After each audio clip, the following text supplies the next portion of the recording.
SIR നടപടികൾ നിർത്തിവെക്കണമെന്നാവശ്യപ്പെട്ട് സംസ്ഥാന സർക്കാർ സുപ്രീം കോടതിയിൽ. സംസ്ഥാന സർക്കാരിന് വേണ്ടി ചീഫ് സെക്രട്ടറി ഡോക്ടർ എ ജയതിലകാണ് കോടതിയെ സമീപിച്ചത്. SIRനെതിരെ സംസ്ഥാന കോൺഗ്രസ് നേതൃത്വവും സുപ്രീം കോടതിയിൽ ഹർജി നൽകി.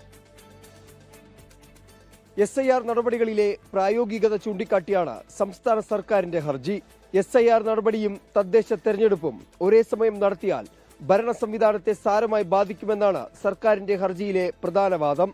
തദ്ദേശ തെരഞ്ഞെടുപ്പ് സാഹചര്യത്തിൽ അടുത്ത മാസം 21 വരെ SIR നടപടികൾ നിർത്തിവെക്കണമെന്നാണ് ഹർജിയിലെ ആവശ്യം. ചീഫ് സെക്രട്ടറി ഡോക്ടർ എ ജയതിലകാണ് സർക്കാരിന് വേണ്ടി സുപ്രീം കോടതിയിൽ ഹർജി നൽകിയത്. SIR നടപടികൾ ഭരണഘടനാ വിരുദ്ധമെന്ന് ചൂണ്ടിക്കാട്ടിയാണ് കോൺഗ്രസ് സംസ്ഥാന നേതൃത്വത്തിന്റെ ഹർജി. ഇതിനകത്ത് കേന്ദ്ര ഇലക്ഷൻ കമ്മീഷൻ തെരഞ്ഞെടുപ്പ് യഥാർത്ഥത്തിൽ സുതാര്യമായി നടത്തേണ്ട ഇലക്ഷൻ കമ്മീഷൻ തെരഞ്ഞെടുപ്പ് അട്ടിമറിക്കാൻ നേതൃത്വം കൊടുക്കുകയാണ്. വോട്ടർ പട്ടികയിൽ നിന്നും അർഹരായ ആളുകളെ വെട്ടിമാറ്റാൻ വേണ്ടി നേതൃത്വം കൊടുക്കുകയാണ്.